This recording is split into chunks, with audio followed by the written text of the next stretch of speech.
I'm here today with Vito Calabretta. He is Senior Vice President of Global Operations with Tecsys. Vito, welcome. Thank you. Nice to meet you, Robert. Give me a snapshot, if you will, of where we are in the world of supply chain management against the backdrop of the coronavirus pandemic. Well, a lot of things changed. There was a lot of impact to the supply chain.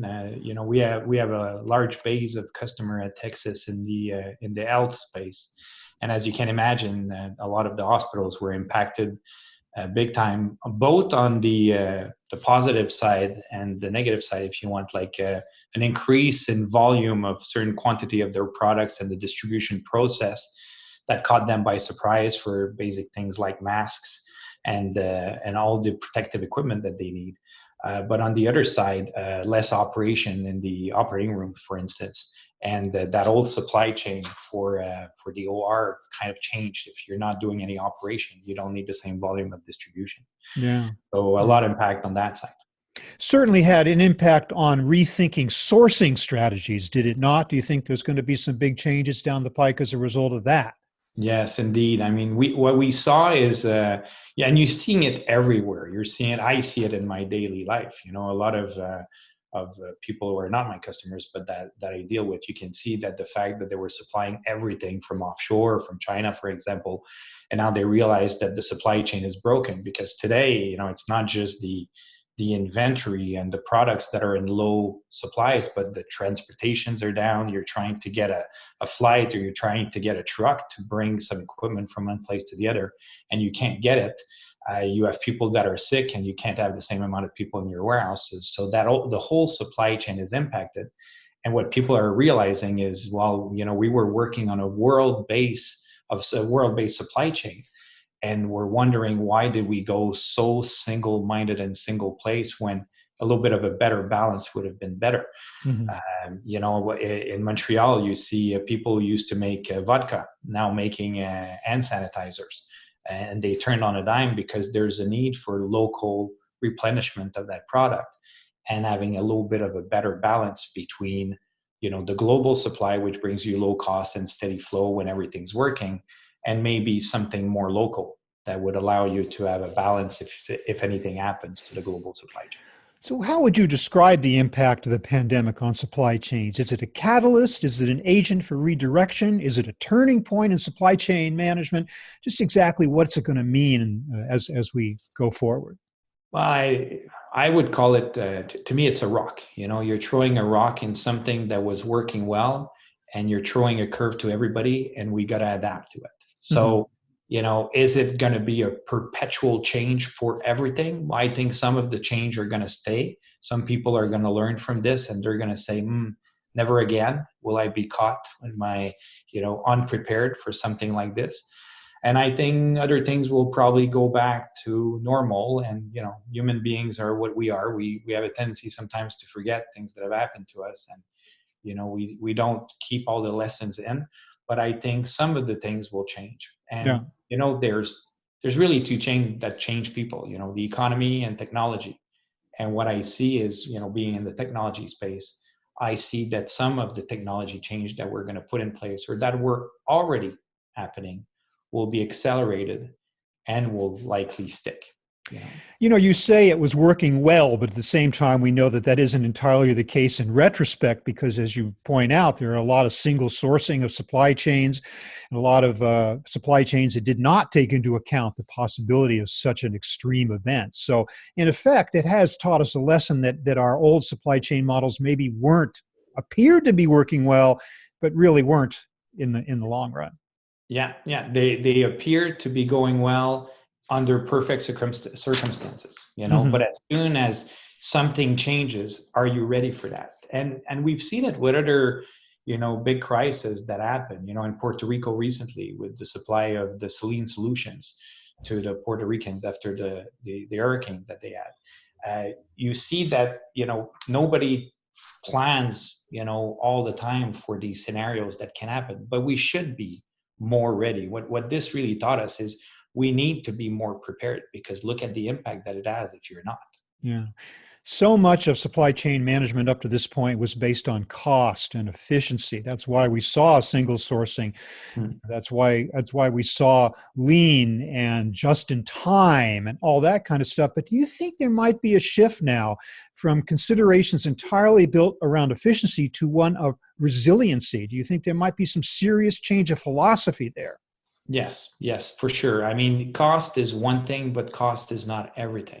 And if you're not resilient when something happens, then you may have the best cost, but if you can't supply, then you don't make any money and you don't supply who you need to supply. So, and I used to do strat sourcing and supply chain in the early 2000s. And back then we were always telling our clients, don't go as far as one single supplier. You don't need 100, but just one is as risky. Find the right balance between having maybe 3 suppliers in different region, different countries.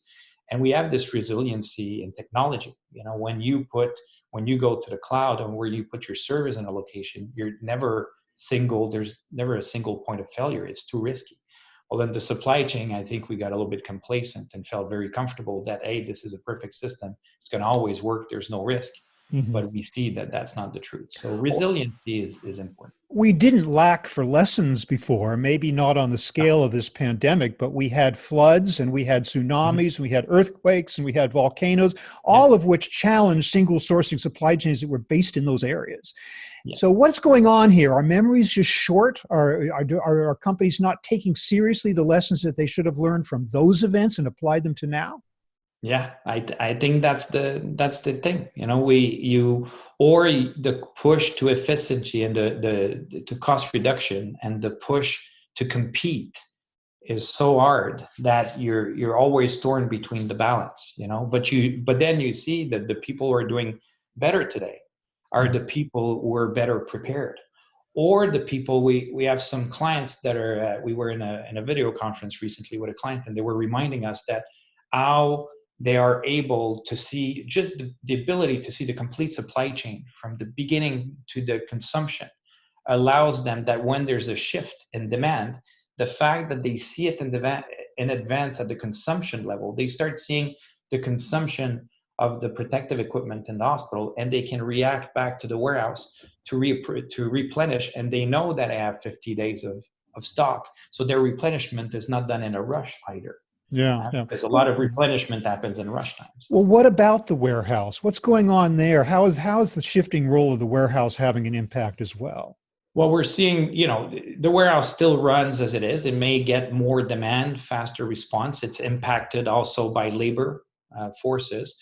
One good example that we see in the warehouse these days a little bit more is really this demand directly from the consumer, so that the warehouse no longer has to just supply the stores or the original consumer point, the consumption points, but they are starting to get more demand to supply directly to the consumer, and some people are not ready for that, and it means a change in technology to be able to do smaller orders, faster orders, and ship them to places that they were not used to.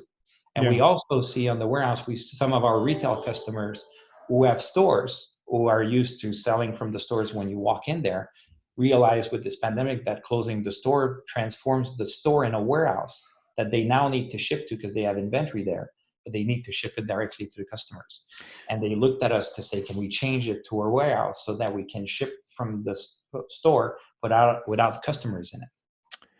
So maybe we are going to see some permanent change in behaviors and supply chains. Maybe this will be the lessons that actually take. I certainly hope so, Vito. But at this point, I'd like to ask, kind of turn the discussion toward Tecsys itself and ask about how has your company responded to the pandemic? What have you had to do to shift your offering, and how has it affected your customers? What's going on with you guys right now? Yeah, so with us, since March 15th, we pretty much moved everybody from the office to working from home. And we did this very quickly, and it went very smoothly. It was very impressive how, we've always been able to work from home, but to move everybody to that mode and not stop since there and not really miss a beat was really impressive. Where we're also used to working at clients, we do our implementations on client sites, and we're used to being physically there, and we changed, and we're no longer going to the client side, so we're delivering all our projects remotely, and that is very impressive. A lot of creativity. We've had go lives remotely without any of our people being physically there for go live support. The clients have activated cameras, GoPro style, walking through the warehouse, showing us what they've done. We've had clients start brand new project. We haven't seen a shortage in demand. Nobody decided, or very few people decided to delay or postpone projects. We continue to sell new jobs, start brand new projects, and we're doing all this remotely. Mm-hmm. We've also seen some clients come with surprise requests. We've had a client who they use our software for emergency warehouse in New York during the pandemic, and they're in protective equipment for hospitals, and they had to mobilize brand new people because they lost a lot of their workers, and they had to train them and get them going on the software. So we helped them do that very quickly. We had a client ask us to bought and installed our old software in a few weeks to implement a brand new warehouse. So we have things like that. And the biggest thing we see in retail is the peak of demand on the e-commerce. It's just, it's large volumes. Yeah, but you feel that what we did in Black Friday. You feel that your solution was well positioned to address this crisis in a way that it didn't even need to before, but it did more in demand than ever before? Yeah, not a lot of demand on the on new features or new functions. The features and the functions to manage this type of change are in the software already. People have visibility. There's a resiliency in the system. They're able to do the transaction they need. So that went well. Our support is pretty standard. It's really the projects that changed a little bit how we implement the software. Mm-hmm. Well, still some big changes going forward, not just for Tecsys specifically, but for supply chains as a whole. Vito Calabretta, thank you so much for joining us today to give us your insights into what's going on out there right now. Thanks a lot for being with us. Thanks, Robert.